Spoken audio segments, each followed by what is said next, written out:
E, meus caros, nosso Senhor subiu aos céus na ascensão. Um dos motivos para ele ter subido aos céus foi para nos enviar o Espírito Santo. Ao longo dos 3 anos de sua vida pública, Jesus prometeu algumas vezes nos enviar o Espírito Santo. O Senhor enviou o Espírito Santo, que desceu sobre Nossa Senhora, e os apóstolos no cenáculo no dia de Pentecostes, em forma de línguas de fogo. Línguas para que os apóstolos pregassem o Evangelho por todo o mundo conhecido, fogo que tem luz e calor. A luz para dar aos apóstolos a compreensão dos ensinamentos de Cristo e o calor para que os apóstolos estivessem inflamados com caridade e o amor de Deus. Há tempos que eu prometo falar sobre os 6 efeitos que o amor causa nas almas. Vez ou outra eu falo de um outro efeito, mas hoje é o dia perfeito para falarmos dos 6 efeitos que o amor causa nas almas, no dia em que o amor de Deus em pessoa, o Espírito Santo, veio encher a sua igreja de amor por Deus, no dia em que o amor por Deus em pessoa veio encher as almas de amor por Deus. São Tomás, na Suma Teológica, descreveu os 6 efeitos do amor, escrevendo 6 artigos para explicá-los. E ele analisa como o amor transforma as pessoas que amam. O primeiro efeito imediato do amor é a união. Falamos um pouco disso no sermão há pouco tempo. A união é um efeito, o primeiro efeito do amor nas almas. Quando alguém ama outra pessoa, ele a vê como pertencente ao seu próprio bem-estar. De modo semelhante, quando alguém ama outra pessoa com um amor de amizade, quer o bem do amigo como quer o seu próprio bem para si mesmo. O amor é visto como um outro, o amigo é visto como um outro eu, na medida em que eu quero para ele o bem como eu quero para mim mesmo. Por isso Santo Agostinho fala no 4º livro das Confissões que o amigo é a metade da minha alma. Ele fala, com razão as pessoas dizem, o meu amigo é metade da minha alma. O amor tende a realizar uma primeira união física, presencial, porque move a desejar e a buscar a presença de quem amamos, queremos que ela esteja do nosso lado, como algo que me é conveniente e que me pertence. É meu amigo. Mas produz uma segunda união, uma união dos afetos, porque o próprio amor é o vínculo que une as pessoas entre si. Santo Agostinho diz, no seu livro sobre a Trindade, que o amor é como uma certa vida que une ou deseja unir quem ama e quem é amado. O amor é uma força unitiva que faz com que aquele que ama considere quem ele ama como um outro eu, como parte de mim mesmo. O segundo efeito do amor é que um mora dentro do outro. Esse efeito que São Tomás descreve, ele o descreve como quem ama e quem é amado, eles estão um dentro do outro. De que modo? Através do conhecimento. Quem é amado está sempre, constantemente, dentro do pensamento de quem ama. A pessoa que ama pensa em quem ele ama o tempo inteiro. E também dentro dos afetos. Quem é amado move a vontade daquele que ama. E inicia naquele que ama um movimento em direção à coisa que ele ama. Ao mesmo tempo, quem ama outra pessoa busca entrar na vida dela, conhecer mais detalhes da vida dela e a viver conforme a vontade dela. Começam a querer e a não querer as mesmas coisas. Isso aqui é a definição de amizade, querer e não querer as mesmas coisas. O terceiro efeito do amor é o êxtase. Não é o êxtase místico aqui. Tem o mesmo nome porque tem muitas semelhanças, mas não é a mesma coisa. Em grego, êxtase significa sair de si. Ex é para fora, stare, stase, estar. A pessoa fica fora de si. O amor deixa a pessoa fora de si. Mas o que isso quer dizer mais exatamente? No amor, quem ama sofre um êxtase, porque a sua vontade sai do seu próprio interesse para buscar o bem de quem ele ama. No amor de amizade, por exemplo, o êxtase é perfeito, porque quem ama se dedica inteiramente ao bem do outro. A pessoa para de pensar em si. Ela sai fora de si. Ela vai para fora dela mesma. Ela para de ficar pensando nela mesma e ela pensa nos outros. Ela sai de si. O quarto efeito do amor é o zelo. O zelo é o efeito do calor que o amor tem nas almas. É a intensidade de amor que faz com que a pessoa que ama não tolere nada que se oponha ao bem do seu amigo ou que possa separá-los. No amor de amizade, o zelo manifesta-se pela defesa do amigo contra qualquer mal ou injustiça. Você se preocupa com a outra pessoa e com qualquer coisa que possa acabar com a amizade e o amor entre você e aquela pessoa. O quinto efeito do amor, São Tomás chama de liquefação. As pessoas ficam com o coração mole. E também fala de ferimento, de languidez. São efeitos que descrevem a transformação, a mudança que o amor causa na vontade e nos afetos de quem ama.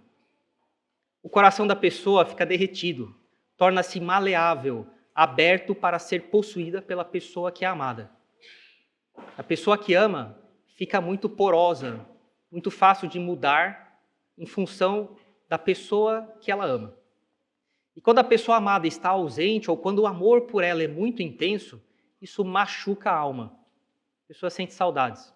Causa uma espécie de sofrimento ou de fraqueza pela falta que ela sente da pessoa que ela ama. E finalmente, o sexto efeito do amor, São Tomás afirma que todo mundo age por causa de algum amor. O amor é o motor de todas as nossas ações. Qualquer coisa que nós buscamos é porque nós amamos alguma coisa primeiro. O amor faz as pessoas se mexerem. O amor faz as pessoas terem criatividade. Elas inventam um jeito de mostrar para outra pessoa que ela ama. Ou de encontrar algum modo de manifestar aquele amor. Ela começa a inventar coisas na vida dela. Tudo o que a pessoa que ama faz, ela faz em vista da pessoa amada. Seja para agradá-la, para alcançá-la ou para protegê-la. Para São Tomás, o amor não é só um sentimento passageiro, é uma força, um princípio de vida que une as pessoas. Faz com que elas vivam umas com as outras, que elas parem de pensar em si mesmas, que elas saiam de si pelo bem dos outros, leva as pessoas a se protegerem umas às outras, amolece o coração de cada um e move as pessoas em direção ao bem. E o fogo e o amor, embora sejam duas coisas distintas, eles partilham princípios de transformação, de ação, de capacidade de ação. E é por isso que o fogo é a criatura mais adequada para ser usada como comparação com o amor e nos ajuda a entender o que é amar de verdade. A analogia, a comparação entre o fogo e o amor é uma das mais sensacionais que existem na teologia católica. São Tomás, São João da Cruz usam essa comparação de maneira frequente, de maneira fantástica. O fogo ele tem uma natureza muito ativa, que transforma as coisas. Onde o fogo pega, aquelas coisas não são mais as mesmas depois. E por isso o fogo ilustra perfeitamente como o amor vai agindo e transformando a alma humana. Quando o fogo age sobre um metal, por exemplo, ou sobre a cera, ele amolece o metal e a cera. Faz com que eles deixem de ser rígidos. O que era duro e impenetrável torna-se líquido, maleável, pronto para assumir uma nova forma. O fogo dispõe a matéria para ela ser moldada e receber um novo modo de ser. E falamos que o amor produz a liquefação do coração. Uma pessoa que é dura ou indiferente, quando ela ama, ela começa a se tornar mais sensível, mais dócil à vontade da pessoa que ela ama. O amor põe fim ao egoísmo, faz com que a alma seja moldada pelo bem do outro. Deus mesmo, Ele nos ama. Ele ouve os nossos pedidos. Ele faz os nossos desejos. Jesus Cristo amava Nossa Senhora, fez o pedido dela no casamento, porque o amor faz o coração ficar mais maleável aos desejos de quem nós amamos. Como se fosse o interesse de Deus em pessoa, como se fosse o interesse de um amigo em pessoa, o próprio interesse dele. Depois, a habitação mútua um no outro. Para isso, vamos pegar o exemplo da ação que o fogo tem no ferro também. Quando colocamos uma barra de ferro no fogo, após algum tempo o ferro fica luminoso e quente. O fogo parece que entrou dentro do ferro. E que o ferro está dentro do fogo agora. O ferro não deixa de ser ferro, mas passa a agir como se fosse fogo. Queima e ilumina, tem luz e calor. E o ferro, naturalmente, é o oposto, ele é frio e escuro. Mas sob a ação do fogo, o fogo começa como que a viver dentro do ferro. E se o ferro pudesse pensar e olhar para si mesmo e falar alguma coisa, o ferro falaria assim: eu sou só uma barra de ferro, mas mais pareço fogo do que ferro. Já não sou eu quem vivo, é o fogo que vive em mim. É o efeito dessa moradia mútua entre o amor, que o amor causa nas pessoas. Quem ama traz a pessoa que ela ama dentro de si, pelo pensamento, pelos afetos, na memória. E ao mesmo tempo, quem ama vive na pessoa que ela ama, agindo em função dela. Como ferro em brasa, quem ama fica inflamado pelas qualidades e desejos da pessoa que ela ama. Também podemos pegar o exemplo do fogo que age sobre a madeira. O fogo, quando age sobre a madeira, vai retirando dela toda a água, vai saindo fumaça, que é toda a água, toda a umidade que está dentro da madeira e que impede a madeira de pegar fogo. As imperfeições que tem dentro da madeira. E, finalmente, com o passar do tempo, o fogo transforma a própria madeira praticamente em fogo. No auge da queima, você não distingue mais o que é madeira e o que é fogo. O fogo entrou na madeira e no final da fogueira, aquelas brasas todas, elas mais parecem fogo petrificado do que madeira. O amor, ele busca transformar as pessoas pela união entre elas, busca unir tudo com ele, faz com que tudo vire fogo. Quem ama busca conformar sua vontade à pessoa que é amada, de tal modo que os dois queiram e não queiram as mesmas coisas. Eles são uma coisa só. Assim como o fogo e a madeira, a partir de um certo momento, é uma coisa só. O amor vai consumindo, vai queimando as nossas inclinações puramente egoístas, até que a pessoa que ama, ela haja como se ela fosse a outra pessoa que ela ama. O fogo tem um movimento natural para subir. Ele sempre busca sair de onde ele está para subir em direção ao alto. Ele não fica tranquilo enquanto ele não sobe. Ele sai de si mesmo. O fogo, ele tem um êxtase quase que natural. Assim como o fogo sobe, quem ama sai de si. A pessoa deixa de girar em torno de suas próprias necessidades, deixa de ser o centro da atenção das coisas, para gravitar em torno do bem da pessoa que ela ama. O fogo também produz dois efeitos ao mesmo tempo, luz e calor. A luz nos permite ver e o calor nos aquece. A luz que o amor nos dá é um aumento de compreensão, de nitidez de visão das coisas que a inteligência tem. Quem ama de um amor ordenado vê as coisas melhor. Quem ama a Deus compreende melhor as coisas na oração do que quem só lê o livro sem amar aquilo. O amor, quando é um amor justo, ele não deixa a pessoa sem razoabilidade. Ao contrário, faz a pessoa ter uma inteligência melhor. Quem ama passa a ver belezas e valores que ninguém mais vê na outra pessoa. O calor do amor inflama a vontade, é o zelo. Quem ama tem uma urgência de agir, proteger, servir o outro. É uma força na alma que não existia antes do amor chegar ali. Nós dizemos que a pessoa está cheia de fogo. O fogo também é inquieto, ele consome tudo que se coloca entre ele e aquilo que ele está queimando. Se alguma coisa tenta apagar o fogo, ele tentará fazer essa coisa também pegar fogo. No amor, isso é o que nós chamamos de zelo. Quem ama não tolera obstáculos que o separa de quem ele ama. E assim como o fogo devora tudo que encontra, o amor, quando é forte, vence dificuldades, o cansaço e as oposições para garantir o bem e a presença daquele que você ama. E uma vez eu ouvi uma pessoa, era um bombeiro, que falava que qualquer coisa pode pegar fogo. Qualquer coisa, até concreto, só depende da temperatura. Não tem ninguém que não possa se corrigir, só depende da temperatura. Assim como o fogo é a criatura mais ativa, que tem uma natureza de mudar a própria substância das coisas, o amor é o agente supremo na nossa vida moral. O amor não serve só para enfeitar a alma, para tornar a vida mais bonita. Ele tira a dureza do coração das pessoas, faz com que elas vivam uma dentro das outras, elas saiam de si, transforma as pessoas naquilo que elas amam. E a transformação da madeira em fogo, por exemplo, essa analogia que é muito explorada por São João da Cruz, sobretudo naquele livro A Chama de Amor Viva, né? É uma das descrições mais bonitas e exatas de como é que Deus vai formando as almas ao longo da vida delas. Primeiro, a madeira tem muita água dentro. Antes de ser tocada pelo fogo, a madeira é fria, dura, muitas vezes cheia de umidade. Toda a seiva que ela tem.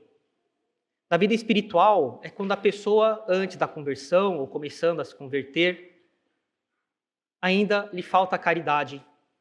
Tem muita dureza de coração, orgulho, rigidez da vontade e cheia de umidade. São apegos desordenados, vícios, paixões humanas que impedem o fogo de entrar dentro dela. Quando a madeira é colocada no fogo, o primeiro efeito não é um monte de chamas belíssimas, labaredas que ficam ondulando no ar. Começa a sair muita fumaça. A madeira começa a estalar. O fogo age sobre a madeira para expulsar a água que está ali dentro.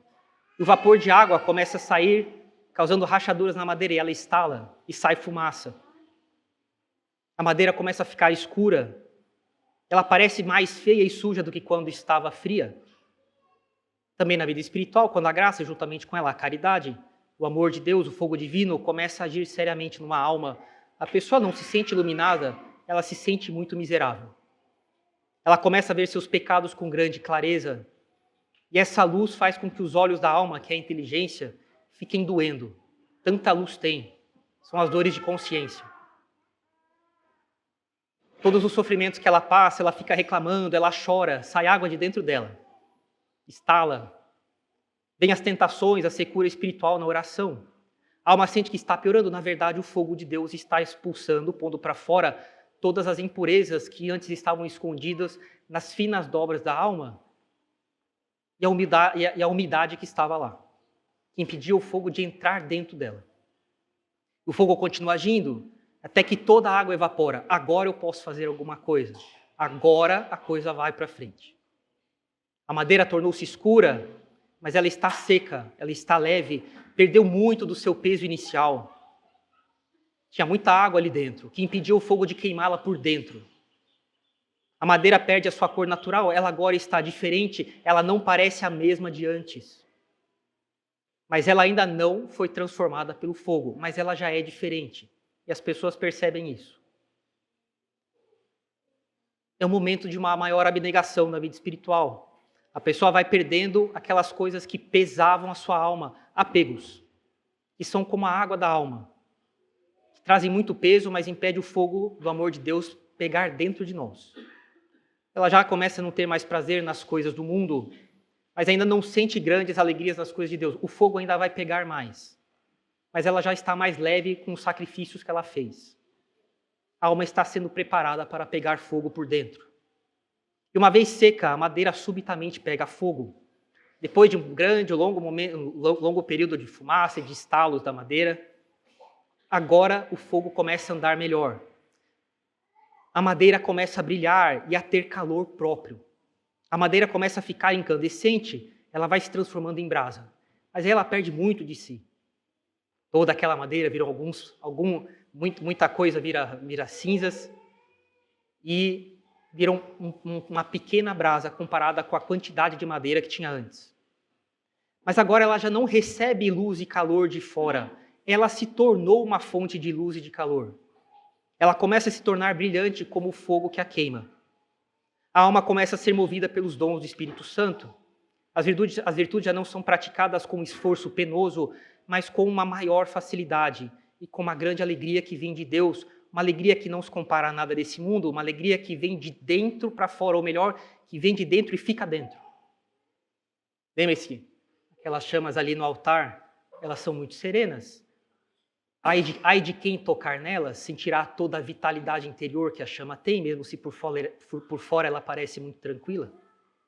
A pessoa se torna uma fonte de luz, da luz de Jesus Cristo, das suas obras. E o calor da caridade vai se tornando evidente para os outros. No final de tudo, o fogo entrou tanto na madeira, ela está tão penetrada pelo fogo, que se transformou numa brasa viva. A madeira virou fogo. Não se distingue mais o que é madeira e o que é fogo. O fogo se uniu à madeira e mora dentro da madeira, e a madeira entrou no fogo e mora dentro do fogo. A madeira tem a mesma cor do fogo, o mesmo calor do fogo, a mesma atividade do fogo. Se você tocar nas brasas, ela te queimará como fogo vivo. A madeira foi transformada em fogo, embora seja madeira ainda, mas agora ela está num estado de glória. A madeira foi glorificada pelo fogo. Também na vida espiritual, chega um momento que a alma está tão unida a Deus que as suas ações são as ações de Deus dentro dela. Lembre-se que aquele homem falou do Curadars. Eu fui lá para me confessar e eu vi Deus dentro de um homem. Uma pessoa transformada em Deus. Ela ama a Deus com o próprio amor de Deus. Há uma conformidade total de vontades, querer as mesmas coisas, não querer as mesmas coisas. A pessoa foi divinizada por participação. Se a gente pudesse ver o que acontece dentro de uma alma assim, se ela pudesse ver, ela diria, eu sou uma pura criatura, mas mais pareço Deus do que uma criatura, já não sou eu quem vive, é Jesus Cristo que vive em mim. Isso aqui é São Paulo. São Paulo é fantástico. Ela ainda é uma criatura humana e será sempre assim, mas sua vida, suas palavras e os seus atos são os de Deus dentro dela. Ela mesma agora é uma viva chama de amor, que é o título do livro de São João da Cruz. E para que os fiéis dessa capela se tornem almas todas de fogo, por misericórdia, é o que a gente pede para Deus todos os dias. Queremos dar a todos as condições práticas para isso. O primeiro erro dos fiéis iniciantes, e somos iniciantes por 20 anos, é desanimar quando ao começar a rezar percebemos que somos mais pecadores do que parecíamos e ficamos impacientes. Começa a sair fumaça, a pessoa fica chorando, estala, reclama. A fumaça, o mau cheiro que saem da lenha no início da queima são sinais de que o fogo está agindo dentro da madeira. Isso é um bom sinal. Não vejam as coisas com olhar humano, vejam as coisas como Deus as vê. Tenham paciência, tenham humildade, não fujam da oração quando ela se tornar seca ou quando as tentações aumentarem. É o momento em que a água dos pecados, dos maus hábitos está sendo expulsa da nossa alma. Sem a fumaça que sai dessa purificação, não é possível ter fogo. Tenham paciência, uma lenha cheia de água, que a nossa alma cheia de apegos, ela não pegará fogo, ela apenas faz fumaça e esse fogo se apagará. Para ser uma alma de fogo, é preciso secar a alma antes, pela mortificação voluntária. Jejuar, cultivar o silêncio, o recolhimento, a obediência, mortificar a opinião pessoal. Cada ato de renúncia a um prazer que é justo, como uma comida ou uma curiosidade, por exemplo, vai tirando a água do mundo que está na nossa alma, e a nossa alma vai se tornando mais queimável. Uma alma que não se modifica nunca deixará de ser uma madeira úmida, e ela resiste ao fogo da graça. Ouçam depois o sermão das 7h30 que o Padre Daniel fez sobre isso. No mundo natural, o fogo precisa de oxigênio. Na nossa vida espiritual, a caridade, o fogo do amor de Deus na nossa alma, precisa de oração. Mas uma oração, sobretudo, muito particular. Em primeiro lugar, a meditação. Mas São Luís de Montfort, que é aquele que queria almas todas de fogo, ensina que o terço é o meio mais eficaz para atrair o fogo do Espírito Santo. Devemos rezar o terço não como uma obrigação seca, mas um sopro constante sobre a brasa do coração. A meditação dos mistérios, a vida de Jesus Cristo é tornada alimento para que o fogo do amor de Deus queime em nós, para que o fogo não se apague na primeira dificuldade. Vale a pena lembrar aqui que São Luís de Montfort fala no seu tratado da verdadeira devoção, o caminho mais rápido para que a alma seja formada, para que o rosto de Jesus Cristo seja formado em nós, é a devoção a Nossa Senhora. Existem 2 modos de moldar ferro, dando marteladas frias, o esforço humano, isso vai fazer o metal quebrar. Se você bate com o martelo no ferro, ele vai rachar, ele vai quebrar. Mas se você esquenta ele até ele ficar uma brasa viva, se você bate, ele vai se deixando moldar com mais facilidade. A alma que se consagra totalmente a Nossa Senhora é colocada dentro de um forno de amor. O fogo do Espírito Santo agirá ali com muito mais rapidez e muito menos resistência. Uma brasa isolada também, ela se apaga. Se existe uma lareira onde várias brasas estão juntas, e se uma dessas brasas se afasta, ela não vai fazer uma nova fogueira, ela esfriará, não dará mais luz e calor, e ela só fará sujeira. Mas se as brasas estão juntas, elas formam uma fogueira. Todo mundo sabe que o melhor modo de fazer com que os carvões peguem fogo é juntá-los na hora de acender o carvão. A alma de fogo não pode ser egoísta. O fogo, por natureza, busca se expandir. O fogo se alastra, isso é natural, é um movimento que lhe é próprio. Também o amor por Deus é assim. O apostolado aqui na capela deve ser o transbordamento da nossa vida interior. Devemos buscar colocar fogo nas nossas famílias, no nosso ambiente de trabalho, não por discussões, mas pelo calor da caridade e pela luz do nosso exemplo. Se a alma não busca converter os outros, se ela leva os outros a pecar, é sinal de que não tem fogo ainda, mas muita fumaça. Uma fogueira, ela vai agir, em uma fogueira, ela mesma vai agindo. Quando tem uma fogueira, as próprias brasas que já estão lá agem sobre madeira nova que é colocada junto. Na medida em que nós, os mais velhos nessa capela, alguns de nós estão aqui há 13, 14 anos, conhecem de cor e salteado dos avisos sobre a modéstia, parará, parará, e N outras coisas que nós falamos.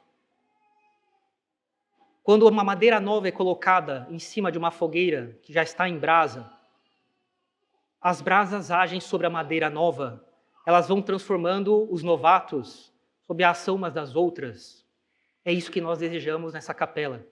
Que vocês tenham realmente o espírito de apóstolos, que sejam fiéis combativos, não causadores de confusão, mas fiéis que tenham o espírito de Jesus Cristo, o amor por Deus, que tem vida e atividade espiritual para transformar quem está à volta de vocês, para transformar as pessoas que vão chegando aqui, e que olham essa missa, mas essa missa aqui, nunca vi isso aqui na vida, até 1970 o mundo inteiro tinha missa desse jeito. Agora é necessário que eles recebam um fogo pela ação uns sobre os outros, mas que nós então tenhamos brasa, que o fogo tenha entrado mais em nós. É necessário que essa capela faça mais esforço. Caríssimos, é sempre bom, talvez pudéssemos ser mais severos, mas é sempre bom imaginarmos com algum grau, pelo menos algum grau de tibieza, que deve ser combatido. Algum grau de frieza, algum grau de falta de zelo, de falta de querer o bem do outro e cultivar os antídotos para isso, que nós falamos aqui neste sermão. Poderíamos acrescentar a comunhão, a devoção ao Sagrado Coração, a devoção ao Espírito Santo. Eu gostaria de ter visto a capela ontem às 9 da manhã, aqui como estou vendo agora. Por misericórdia, no que vem, tenham mais devoção ao Espírito Santo. E não se conformem com este mundo, somos nós que devemos dar vida a este mundo. Lembre-se de não mendigar nada à esquerda, à direita, para cima, para baixo. O mundo não tem nada a nos ensinar, somos nós que damos vida para o mundo. Nós é que devemos mostrar para as pessoas que nós temos um segredo dentro de nós que elas ignoram. É a vida da graça, a vida de Deus em nós. E que eles olhem para nós e digam, essa pessoa não é como as outras. Mesmo se ela faz as coisas de maneira normal. Mas a pessoa percebe que dentro dela, dentro daquela pessoa, dentro de um fiel da capela, existe alguma coisa que as outras pessoas não têm. Meus caros, é o que nós desejamos para vocês. Nós realmente rezamos todos os dias para que um Pentecostes venha nessa capela aqui, que vocês sejam transformados em Jesus Cristo e que vocês sejam tão trabalhados pela graça e pelo fogo do amor de Deus, que vocês pudessem ver o invisível, vocês diriam para vocês assim, eu sou só uma criatura, mas eu mais pareço Deus do que um homem, e já não sou eu quem vive, é Deus que vive em mim. É o que nós realmente desejamos para todos vocês, sobretudo os que vão receber a comunhão hoje, que vocês terão Jesus Cristo em pessoa dentro de vocês. Conversem com Ele, Ele é o nosso Pai que está no céu. E bem, os nossos pais nos formam nessa vida, mas eles não conseguem formar lá dentro de nós. Os pais são obrigados a reconhecer que chega um ponto que eles não têm mais como agir sobre os filhos. Mas o nosso Pai que está no céu, Ele forma a nossa alma lá dentro, Ele formará a alma de vocês a cada comunhão, que vocês receberem com devoção, com vontade. Lembre-se que Deus, Ele preenche as coisas na medida dos nossos desejos. Se um vaso tem muito volume, entrará muita água. Se ele é apertado e estreito, vai ter pouca água. E o tamanho da nossa alma é o tamanho dos nossos desejos pelas coisas de Deus. Cultivem isso cada vez que forem comungar e Deus transformará vocês em verdadeiras chamas vivas de amor por Deus. Em nome do Pai, do Filho e do Espírito Santo. Amém.